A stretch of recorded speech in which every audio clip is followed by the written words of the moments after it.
जैसे वो चला जाता है उसके पीछे उड़ता है, उसको किस करने लगता है, बोलता है कि बजा था तुम मुझे भगा दो। अब भगाने का मुझे एक्सप्लेनेशन मिल सकता है, आइदर तुम मुझसे सच्ची में इतना हेट करती हो या फिर तुम मुझे पसंद आने लगे। बोलती है कि नहीं ऐसी कोई बात नहीं। वो बोलता है अगर ऐसी बात नहीं है तो तुमने भगाया क्यों। वो बोलती है वो डिजर्व करता था। उससे बोलती है कि और आपका मेरा जो भी है था, मैंने आपको पहले भी बोला था आज भी बोल रही हूँ। तभी वो बोलता है जो भी था लेकिन काफी प्यारा, और एक्सटेंड ना होता कुछ और हम दोनों का मिलना लिखा ही था।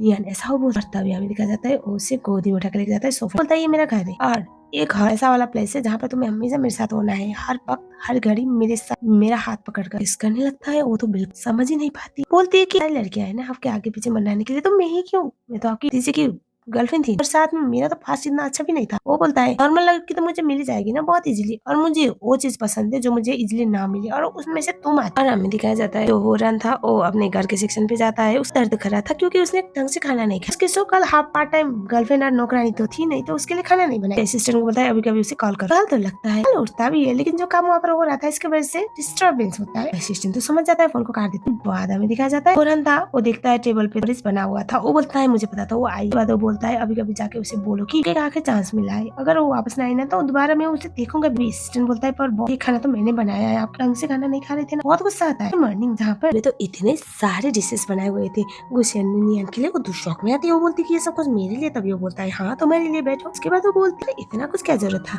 वो बोलता है सुना है कि तुम गुरान के लिए काफी ज्यादा खाना बनाया करती थी, तो क्या तुम मेरे लिए भी बना सकती हो। वो बोलती है कल बना दूंगी। उसके हाथ को पकड़ के बोलता है मजा कर रहा है, मैं नहीं चाहता कि तुम ऐसा कुछ करो, तुम्हारे हाथ और करने के लिए बने, खाना बनाने के लिए। और बर्बाद हाथ को पीछे करती है, थोड़ा सा ऑकवर्ड फील करती है। वो बोलती है कि कुछ आपने मेरे लिए बनाया। वो बोलता है क्योंकि मेरे डैड को भी पसंद था मेरे मॉम के लिए खाना बनाना। ये क्या इसका मतलब। वो बोलते हैं डैड बोलते थे कि मर्दों को अपना प्यार करने के लिए, प्यार का इजहार करने के लिए, प्यार वाले लोगों को जिनसे वो प्यार करते हैं उनको प्रोटेक्ट करने के लिए, उनको लव शोकेस करने के लिए, उनके लिए अगर खाना बनाओगे ना तो बहुत अच्छा फील होता है। मैं नहीं सोचती कि क्या मैं गलत समझ रही हूँ या फिर मैं उससे सोच पा रही हूँ जो मुझे नहीं सोचना चाहिए। मैं दिखाया जाता है नियान को क्वेश्चन बोलता है तुम्हें ऐसा कुछ करने की कोई जरूरत नहीं, तुम एक अच्छा टाइम स्पेंड करो, यहाँ पे फील करो और तुम अपना काम करो। मैं चाहता हूँ तुम डिजाइनिंग फील्ड में बहुत आगे जाओ। बोल नहीं पाती, उसे बस अच्छा लगता है पहली बार किसी का इतना सपोर्ट पा। ऑफिस में जब पता चलता है कि एज एन हेड डिजाइनर बहुत बड़े प्रोजेक्ट को वो हैंडल करने वाली है कोई नहीं, क्योंकि ये पढ़ी लिखी नहीं थी। हाँ, और उस टाइम पे वहाँ पर इन्वेस्टर टीम भी थोड़ा सा नाराज की जताती। अब नियन आती है और वो को बोलती है कि मैं ये काम करना नहीं चाहती। वो बोलता है क्यों, व्हाई, कोई तो रीजन होगा। सुनने के बाद वो बोलती है कि आपको मेरा पास्ट पता नहीं। वो बोलता है मुझे, वो बोलती है कि मैं आपकी कंपनी को मैनेज करूंगी, ये बहुत बड़ी जिम्मेदारी है मुझसे। बोलता है अगर मुझे तुम पे भरोसा है तो तुम्हें अपने पे भरोसा क्यों नहीं है। वो बोलती है अक्सर लोग पास्ट को लेकर जज करते हैं, आपकी इतनी बड़ी कंपनी है कि मेरी वजह से आपको कभी भी कोई भी मुसीबत सामना करना पड़े, तो आई होप यू अंडरस्टैंड है। मुझे तुम पे भरोसा है, मुझे तुम्हारे टैलेंट पे भरोसा है, बस टैलेंट है, तुम इस वक्त पे पीछे हटना चाहती हो। वो बोलता है मुझे लगा था जो लड़की बेर तक आ सकती है वो काफी बोल्ड है तो वो इतना बड़ा काम भी कर लेगी, लेकिन तुम तो बहुत बुजदिल निकली, तुम में इतनी भी हिम्मत नहीं। बाद में दिखाया जाता है नियान को पता चला उसकी मॉम की सारी पेंडिंग वो पे कर चुका, पे कर चुका था। उसे थैंक यू बोलती है और तभी वो बोलता है मुझे थैंक यू सब इतना बोलकर मत बोल। वो बोलते तो क्या चाहिए। तभी वो उसे बोलता है अपना टैलेंट शो करो, मैं सच्ची में चाहता हूँ कि तुम सबको गलत साबित करो कि इंसान का पास्ट कभी भी मैटर नहीं, टैलेंट उसकी काबिलियत मैटर करती। तुम अपने आप को साबित कर पाए तो उस टाइम ऐसा फील होगा कि मेरा टाइम और इन्वेस्टमेंट तुम्हारे ऊपर सही जा रहा है। उसके बाद वो बोलती है ठीक है मैं ट्राई जरूर करूँ। अगले सीन में जहाँ पुरान को पता चलता है कि इनकी मदर की जितने भी मेडिकल बिल है वो प्राइवेट अकाउंट से पे किया हुआ है और वो प्राइवेट अकाउंट किसी ऑर्गेनेबल के कुछ सुनने के बाद तो शौक में आती है। मेरे ऊपर ये सब कुछ एहसान जताने के लिए नहीं कर, मेरे लिए बहुत मायने रखता भी। और उसे बोलती है कि मैं आपकी कोई गर्लफ्रेंड वर्लफ्रेंड नहीं। वो बोलता है तो क्यों, तो तुम ब्रेकअप कर चुकी हो ना। तभी हमें दिखा जाता है वहाँ पर तुरंत नीचे से अंकल अंकल बोल के ऊपर आ रहा था ऑर्डर। तभी वो बोलता है क्यों रही हो, तुमने तो बोला था ना कि उसके साथ तुम्हारा ब्रेकअप हो चुका है। वो बोलती है हाँ उसके साथ मेरा ब्रेकअप हो चुका है, मेरा आपके साथ क्या रिश्ता है, मैं क्या बोलूँ, इस बेटर ना मैं छूट। वो बोलता है कि तुम्हारा और मेरा रिश्ता हमें बताने की जरूरत है, मेरी गर्लफ्रेंड नहीं बन सकती। वो बोलती है कि हमारा कभी भी इस चीज को अलाउ नहीं करेगा। तभी हमें दिखा जाता है वो पूछता है ओरन बोलता है अंकल क्या आपने मेरी गर्लफ्रेंड को देखा, तुम्हारी गर्लफ्रेंड तुम्हें पता होगा ना, ऐसे उसने ब्रेकअप कर लिया ना तुमसे। एक्चुअली वो बोलता है नहीं वो थोड़ी सी बनी हुई है, ब्रेकअप नहीं हुआ है, वो मुझे थोड़ी छोड़ेगी, वो मुझसे बहुत प्यार करती है अंकल। और आपने मेरी गर्लफ्रेंड की मेडिकल बिल क्यों पे किया। वो बोलता है क्योंकि उसने बोला कि तुम्हारे साथ उसका ब्रेकअप हो, तो मुझे लगा कि नॉर्मली मुझे हेल्प कर लेनी चाहिए। वो बोलता है वो बहुत ज्यादा दिल टाइप की लड़की है। वो बोलता है मुझे बुझदिल तो तुम लग रही। सुनने के बाद वो बोलता है प्रॉब्लम क्या है अंकल आपको, इस क्यों आ रहा है। वो बोलता है ना अगर तुम सच्ची में उससे इतना प्यार करते थे ना तो कभी भी उसको इतना जलील ना करते, तुम जितनी बार उसको जलील कर रहे हो ना मुझे ऐसा फील हो रहा है कि वो तुम छोड़ के चली गई। तभी बोलते क्या, बोलता है कि मुझे नींद आ रही है अब दफा हो जाए यहाँ से, मेरा तुम्हारे साथ लाने का कोई इरादा नहीं। बोलता है गुड नाइट अंकल। लेकिन हमें दिखाया जाता है वहाँ पर तभी खांसी आती है नियान को, तो वहाँ पर जाने वाला तो उसे बोलता है गेट आउट फ्रॉम हियर। और अब अंकल का गुस्सा कौन सा है, हुरन वहाँ से चला जाता है। जैसे हुरन वहाँ से चला जाता है नियान को बाहर निकाल। वो बोलता है आर यू ओके। वो बोलते कि क्या मैं आपकी सिर्फ एक कैनरी हूँ ना, आपकी बेड पार्टनर। डिजाइनर। वो बोलता है कि ओ अभी भी मैंने डिसाइड नहीं। बाद उसके पास आके उससे किस करने लगती है। दोनों का भयंकर वाला रोमांस चालू होता है। हमें दिखाया जाता है ऑफिस में थोड़ी थोड़ी बातें तो हो ही रही थी, लेकिन और वो था वो परेशान बुलाता है ऑफिस सेक्शन में। वो बोलता है जो डिजाइन तुमने बनाया है ना वो बीट नहीं कर सकता। ये देखो वर्ल्ड के टॉप डिजाइनर ने जो बनाया है उस लेवल का डिजाइन, एक बार देख। वो गुड बोल के उसकी तारीफ करता है और बोलता है एक बार ये डिजाइन रिलीज हो जाए ना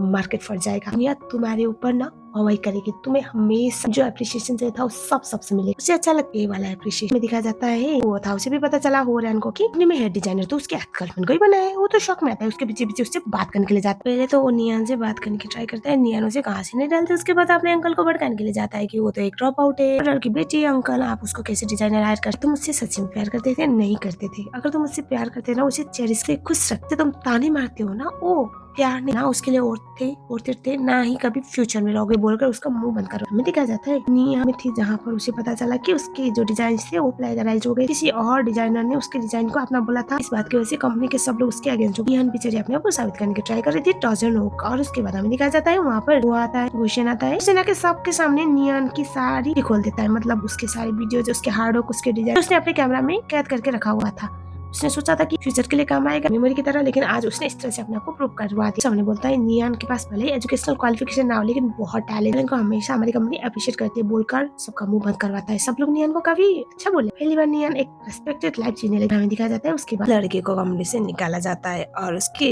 खुद की पर्सनल कंपनी पर भी बहुत बड़ा कम्पेंसेशन लग जाता है। और हमें दिखाया जाता है नियान उसे बोलता है सिर्फ थैंक यू। वो बोलती क्या चाहिए तभी वो बोलता है टॉप डिजाइनर बनने के लायक। तुम्हारा एजुकेशनल क्वालिफिकेशन कभी भी तुम्हारे लिए स्टेप नहीं बनना चाहिए। तुम बहुत कुछ डिजर्व करती हो। मन में सोचती है कि ये मुझसे इतना अच्छे से क्यों ट्रीट, इतना शांत क्यों हो? कुछ तो बोलो, मैंने तुम्हें आज बचाया है हीरो की तरह। अगर मैं ना होता तो तभी उससे बोल आप मेरे लिए इतना कुछ कर रहे हो। और तभी वो बोलता है हाँ तुम डिजर्व करते हो सब कुछ, तुम टैलेंटेड हो, तुम्हारा टैलेंट ना छोटी मोटी चीजों की वजह से रुकनी नहीं चाहिए बोलकर उसके बहुत ग्रो हो जाता है। उससे बोलती है मुझे ऐसा लगता है कि मेरे अंदर इतना कॉन्फिडेंस कभी था ही नहीं, क्योंकि 3 साल तक मैं होलन के साथ थी लेकिन कभी उसने मुझे किसी चीज के लिए विजिट किया ही नहीं, तो मुझे पता ही नहीं कैसा कुछ क्या आप मेरे लिए जो कर रहे हो बहुत कुछ। तो बोलती कि पर आप मेरे साथ इतने अच्छे क्यों हुए? मैं तो आपके इसी का एक लवर हूँ ना। केस बॉय क्या अभी भी तुम्हें लगता है कि मेरी बस लवर हो? केस बॉय को अपने पास खींचता है और बोलता है वो लड़की हो जो मेरे साथ हमेशा रहोगी।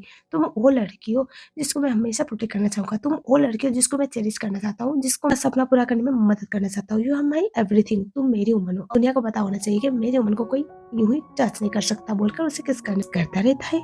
निहान तो कुछ समझ नहीं पाती, लेकिन हाँ और की ब्रन वहाँ पर आ पहुंचता है, लेकिन ओरन आ पहुंचता है तो वो उसको छुपा देता है, मतलब किस करते करते टॉर्न लेते हैं। ओरन फेस देख ही नहीं पाता। उसे लगा कि वाह अंकल तो कमाल निकले। बाद बाहर आता है और असिस्टेंट आया था तो बोलता है कि अंकल किसके साथ है। ऐसे काफी अच्छे मूवमेंट पे हिम्मत ही नहीं हो पाती कि उसको बोले कि हमें दिखाया जाता है अगले सीन में जहाँ पर वो उसे बोलता है जा चुका है वो टेंशन ना। और उसके बाद जो गुशन था वो नियान को एक ड्रेस देता है, बोलता है हमें कहीं जाना है। वो बोलते हैं मैं यहीं पे चेंज करूंगी। वो बोलते बड़े नॉटी हो, तुम्हारी बॉडी का कौन सा पार्ट है जो मैंने नहीं देखा? उसके बाद बोलते चुप करो। और उसके बाद ये तो मेरे बड़ों को मैं चेंज करके आती हूँ वॉशरूम में, और वॉशरूम में चेंज करके आती है। देखने में बहुत ही ज्यादा खूबसूरत लग रही है। के बाद जो ड्रेस वो पहनती है देखने में काफी मजेदार था और नियन काफी प्रिटी भी लग रही होती है। और गुशन के पास वो आती है और बोलता है यार लोग किस करती है, तो एक दूसरे के साथ रोमांस करती है। पार्टी में जाती है जहाँ पर एक ऑक्शन था। उस ऑक्शन में इस नाम का रिंग बिकने वाला था और के टॉप डिजाइनर से बनाया गया रिंग, जो एक जमाने पे नियान का सपना। वहाँ पर जाने के गुशन बोलता है मुझे थोड़ा काम है, मैं आऊंगा, तुम थोड़ा वेट करो। और उसके बाद हमें दिखाया जाता है वहाँ पर नियान को ओरान दिखता है तो वो तो शौक में आता है। दिखने में अच्छी तो लग रही थी, उसे लगा कि आज फिर से इसके साथ वो अटेंशन पाने के लिए कर रही है, मतलब उसको सीरियस करने की ट्राई कर रही है। उसे बोलती है कि मैं तुम्हारे साथ बात करने के लिए तो नहीं आई हूँ, लेकिन जब मुझे आइडिया लगता है कि ये रिंग तो यहीं पर बिकने वाला, उस रिंग के लिए बोली लगाता है नियान को देने के लिए, जो था 100 मिलियन से स्टार्ट हुआ था। 1000 मिलियन हमारा बंदा ले लेता है। उसके बाद तो सब लोग सोचने लगते हैं कि इसको भी एलिस वाला रिंग पसंद। और उस टाइम पे हमें दिखा जाता है क्वेश्चन लाइट करते हुए देखने के बाद अब ओरन क्या बोलता है, ओ नियान को बोलता है कि अंकल ने ले लिया वरना मैं तुम्हारे लिए लेना चाहता था। वो बोलती है पैसा बचाओ और जाके दिमाग का इलाज कराओ, क्योंकि तुम्हें समझ में आ ही नहीं रहा कि मैं तुमसे ब्रेकअप कर चुकी। पर ओरन बोलने लगता है कि इतना महंगा रिंग सिर्फ मेरे अंकल ही ले सकते हैं, तो मैंने पता अंकल के पास एक्सक्लूसिव है। और तभी बंदा आता है और उसके बाद नियान मुझे देख के स्माइल करती है, ऑटोमेटिकली उसके चेहरे पे स्माइल आ रही थी। उसके बाद उसके पास आके बोलता है ये देखो रिंग तुम्हें पसंद आया? वो बोलती है हाँ बहुत प्यारा है, आपका चॉइस अच्छा है। उसके बाद वो बोलता है किसने कहा ये मैंने अपने लिए लिया है, ये मैंने तुम्हारे लिए लिया। ओह यूरान के सामने उसे रिंग पहनाता है। यूरान तो शॉक हो जाता है। उसके बाद सब लोग वाहवाही करने लगते हैं और उसके बाद वहां से लेकर चला जाता है, गाड़ी में बैठाता है। उसके बाद यूरान उसके पीछे पीछे आता है, वो बोलते हैं अंकल और तभी वो बोलता है हाँ जो तुमने देखा वही सही। लड़का एक बैचलर एक लड़की को सिंगल है रिसेंटली एक्स से मूव ऑन हुई है उसको रिंग क्यों देखा ऑफिस की बातें में उसको बोले अंकल क्या बोल रहे हो। वो तो समझ नहीं पा रहा था उसका दिमाग काम कर ही नहीं पा रहा था। अब तक जो नियन हुरन करके उसके आगे पीछे मनाती थी वो ऐसे मूव ऑन कर गई वो भी उसके अंकल को हटा कर। वो बोलता है पता है उसका पास्ट क्या है वो कैसी लड़की है वो बहुत घटिया लड़की है उसका पास्ट बहुत खराब है। वो बर्दाश्त कर रहा था समझा रहा था अपने छोटे भतीजे की तब मैं तुम दोनों के बीच में इन्वॉल्व नहीं था मैं बस उसे हील करने के लिए मदद कर रहा। बहुत बार बोला है कि पास्ट मैटर नहीं करता तेरे लिए पास्ट रही पास्ट तेरे लिए बहुत मैटर करता है क्योंकि तो कभी भी उसके लायक नहीं था ना उसके लिए और था लेकिन मेरे लिए वो प्राइसलेस है। मेरे लिए उसका पास्ट कभी मैटर नहीं करता मेरे लिए सिर्फ वो मैटर करती है एवरीथिंग टू मी बोल के उसका गला पकड़ के दोबारा अगर उसके आसपास भी मन रहा है ना मैं जिंदा नहीं छोड़ूंगा तुझे बोलकर चला जाता है। निया ने सब कुछ दिखा जाता है घर जाने के बाद करते हैं और उसके बाद निया उसे थैंक यू बोलती है आज उसको हेल्प करने के लिए हुरन के सामने रिवेंज लेने के लिए मदद करने के लिए। बोलते हैं इयरिंग बहुत महंगा है आप प्लीज वापस रखो। बोलते नहीं ये मैंने तुम्हारे लिए है किसने बोला ये मैंने अपने लिए लिया। बोलते नहीं इतना महंगा मैं नहीं था ये तुम्हारा और मैं किसी को कुछ दे रहा हूँ मैं दिल से दे रहा हूँ। और इयरिंग औरत ने था वो बोलता है इयरिंग उस बंदे ने बनाया था जो अपनी मरते हुए बीबी एजेंट मेमोरी अपने पास रखना चाहता था और वो रिंग ऑक्शन हुआ है और वो ऐसे लड़की के हाथ में डिजर्व करता है जो लड़की उसको संभालना जानती है और ये तुम्हारे लिए वो बोलने लगती है पर मैं तभी वो बोलता है मैंने फिर तुम मेरी लाइफ की सबसे बेस्ट टीचर फर्स्ट में बोलकर उससे किस एक दूसरे को किस कर रहे होते हैं तभी उसे कॉल आता है कि हॉस्पिटल में कुछ इश्यू हो गया है। उसकी मॉम के साथ जाती है तो दिखती है चमड़ी एक्स यानी कि होरन वहीं पर पता चलता है कि उसकी मॉम को होरन ने सारा सच बता दिया था जिस बात की वजह से मॉम तो बहुत ज्यादा गुस्से में थी। अंदर जाते तो मॉम से मार भी पड़ती। अब तक उसने मॉम को होरन की बता ही नहीं थी जिस बात की वजह से मॉम तो हुरन के साइड पड़ी थी मतलब हुरन सो कॉल्ड उसका सेवी वैसे उसे बोले होती है कि उसे माफी मांगो। अब वो माफी मांगने के लिए तैयार नहीं थी उसे बाहर लेके आता है उसके बाद उसे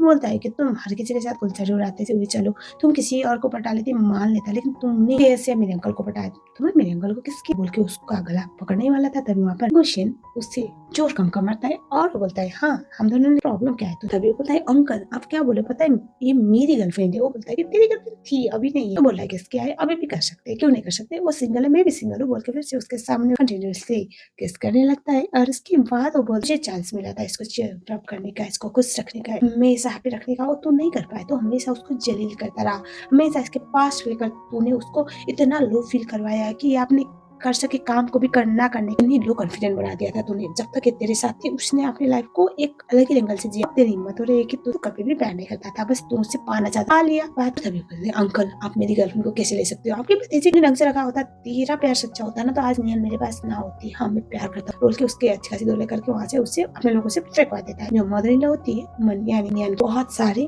डॉक्यूमेंट शो करता है और उसके बाद वो बोलता है कि मुझे कभी भी आपके बेटी के पास से कभी फर्क नहीं पड़ा मैं नियन से बहुत प्यार करता हूँ। तो झिझक करती है जो उसे कभी भी नहीं मिला तो प्लीज हमारे रिश्ते को अपोज ना कीजिए। मेरा जो वो आंटी को कन्विंस करने लगता है बोलते कि बेटा पर हमारे पास कुछ नहीं है और ना ही निहान के फादर की वजह से हमारा पता है। मैं वो इंसान नहीं हूँ जो पास्ट देकर जज करूँ मैं वो इंसान हूँ जो प्रेजेंट को जज करना जानता हूँ। और मैं मेरे लिए नियन मेरी लाइफ लाइन में बोलकर आंटी तो शॉक में थी वो कुछ बोल नहीं पाती लेकिन ये जरूर था कि बेटी के लिए कोई स्टाइल ले रहा है तो आप समझ ही नहीं पा रही थी कैसे रिएक्ट करना है।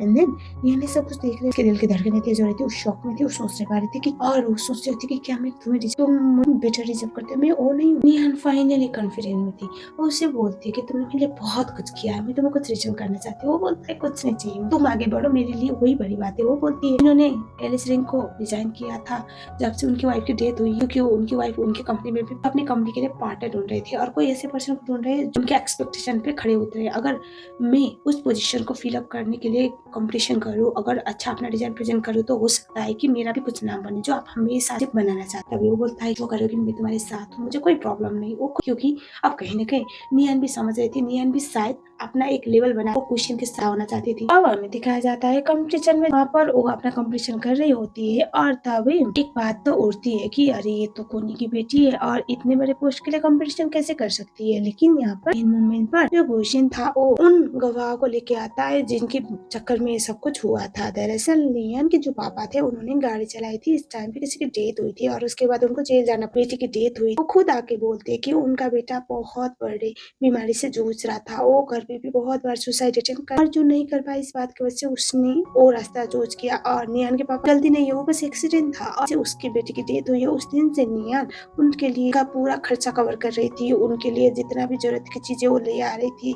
और उसके बाद वो बोलती है कि मैंने नियन को कब का माफ कर दिया था प्लीज आप लोग भी नियन को माफ कर दीजिए उसने कुछ नहीं किया उसकी गलती नहीं है जो उसके पापा से हुई थी उसको भी मैंने माफ कर दिया क्योंकि मेरा बेटा तो कुछ ना कुछ करके खत्म करने ही वाला था। तो उसके लिए एक जरिए के सामने नियन को साबित करने देखने में हमारा गुलशन साहब इस तरह से हो जाता है, हमें दिखाया जाता है और देख रहा होता है हमारा बंदा। निहान फाइनली सिलेक्ट भी हो जाती है, ऑडिशन की बारी थी। इन हमें दिखाया जाता है और बाहर आने के बाद वो उसे पूछता है कि अब कैसा लग रहा है तुम्हें, फाइनल तुम्हें वो सब कुछ मिल रहा है जो तुम डिजर्व करती थी। वो खुश थी और उसे थैंक यू भी बोल रही थी। तभी वहाँ पर सामने हुरैन आके बोलता है कि चलो अभी क्या, अभी हम शादी करते हैं और दोनों एक दूसरे के साथ रहेंगे, मैं अपने पेरेंट्स से तुम्हें मिलवाने वाला हूँ। उसे बोलते नहीं, इसकी कोई जरूरत नहीं, लेकिन वो सुनता ही नहीं, बहुत गुस्सा आता है। वो बोलती है तुम्हारे प्यार के चक्कर में मेरे पर तुम्हारा प्यार नहीं सच्चा था तो मैं आज यहाँ पर क्यों, प्यार ने कभी मुझे बनने दिया, हमेशा मुझे बर्बाद करके रखा हुआ है, बख्श दो मुझे, अब मैं नहीं करती तुमसे। मेरी मॉम की मेडिकल्स भी फेल ना की, मैं तुम्हें कभी अपनाती भी ना। वो बोलता है क्या, बोलता है कि मेडिकल भी, दादू बोलती है कि हाँ इसी बात के मैंने उसे हक भी किया और मैं हमेशा तुम्हारी शुक्रगुजार बनती रही, इसके चक्कर में मैंने अपना सब कुछ खो दिया है कि, पर वो तो मैंने भी किया। नॉर्मली छोटा सा कंफ्यूजन भी क्लियर होता है, उसे जोर से और उसे सॉरी बोलती है क्योंकि ग्रेजुएट के चलते उसने गलत बंदे से इतने सालों से प्यार किया। वो बोलता है निहान अभी भी तुम्हें याद नहीं हूँ मैं, तुम्हें याद है 10 साल पहले के बाद एक फ्लैशबैक, गुलशन था वो डूब गया था, हमने उसकी जान बचाई थी उस समय पर, तब से उसे ढूंढ रहा था, उसे प्यार करता था। एंड बाकी तो रेस्ट इज हिस्ट्री, आप लोग जानते ही हो क्या हुआ होगा। लेकिन टाइमिंग खराब थी कि वो रैन बीच में, और उसको तो बस लड़कियां चाहिए थी तो उसने उसको कुछ सच बताई थी। अब होरैन को भी समझ में आ चुका था कि इतने सालों तक जो क्या वो गलत। अभी वहाँ पर मदर इन लॉ आती है, गुलशन की मॉम, और वो आके बोलती है कि मुझे तुमसे कोई प्रॉब्लम नहीं क्योंकि मेरा बेटा तुमसे प्यार करता है, तुम्हारे पास से हमें कोई फर्क नहीं पड़ता, लेकिन डैड थोड़ी स्ट्रिक्ट है इसके, तो थोड़ा मना करता हुए बोलती कि आंटी मैं आपको डिसअपॉइंट नहीं करूंगी, मैं साबित करूंगी सबको कि मैं आपके बेटे की बात। स्माइल करके बाद हमें दिखाया जाता है, अब कुछ समय के बाद दिखाया जाता है नियर होम्स की बिजनेस पार्टनर बन गई थी, जिस बात की वजह से डिजाइन काफी अच्छे से बिकते भी थे, अच्छा डिमांड था उसके डिजाइन का। नतीजा ये होता है कि फैशन की कंपनी बहुत बढ़िया तरीके से प्रमोट भी कर पा रही थी। इस बात की वजह से हमें दिखाया जाता है मदर इन लॉ भी खुश थी और फाइनली फादर इन लॉ से कर लिए थे। और हमें दिखाया जाता है यहाँ पर पता चलता है कि जो होरैन है वो तो पागल हो चुका था, मतलब मेंटली। और ड्रामे का आखिरी सीन जहाँ निहान उसे पूछती है कि तुमने मुझे बोला था कि पास्ट लाइफ में ह्यूमर के चलते मैंने अपने आप को खत्म कर लिया, होरैन का क्या हुआ, दादा ने कि उसने उसकी जान ले ली थी उस पास्ट लाइफ में। वो बोलती है कि ऐसा लगता था मेरी लाइफ में कुछ सही नहीं है, मैं कुछ मैनेज नहीं कर पाऊंगी, लेकिन जब से तुम्हारे सब कुछ सही हुआ, सबके लिए मेरा पास्ट मैटर करता था, लेकिन तुम्हारे लिए मेरा पास्ट में कुछ भी ना हो या फिर तुम्हारे लिए वो मैटर करता है, मुझसे तुम्हारे सिर्फ मैं मैटर करती हूँ और मैं बहुत लकी हूँ कि मुझे तुम्हारा प्यार मिला। बोलकर उसे थैंक यू बोलती है, उसे किस करती है। क्वेश्चन बोलता है मन में कि फाइनली मैंने तुम्हें प्रोटेक्ट कर लिया, फाइनली आई एम ग्लैड कि मैं तुम्हें बचा, मैं कभी भी तुम्हें कुछ होने नहीं दूंगा। और यहीं पर ड्रामा खत्म। कैसा लगा ड्रामा, जरूर really love this story, I don't know why. मैं बोलते बोलते एंड में आंखों में आंसू आ गए, मुझे बहुत टाइम के बाद इन दोनों का ड्रामा एक्सप्लेन करने को मिला। आई होप आपको भी ये ड्रामा पसंद आया होगा, और आप लोगों को तो पता ही है दोनों की केमिस्ट्री तो अल्ट्रा लेवल अमेजिंग होती है। तो मैं मिलती हूँ आप लोगों के साथ ऐसे ही और अमेजिंग से ड्रामे के साथ बहुत जल्द। Thank you so much for watching.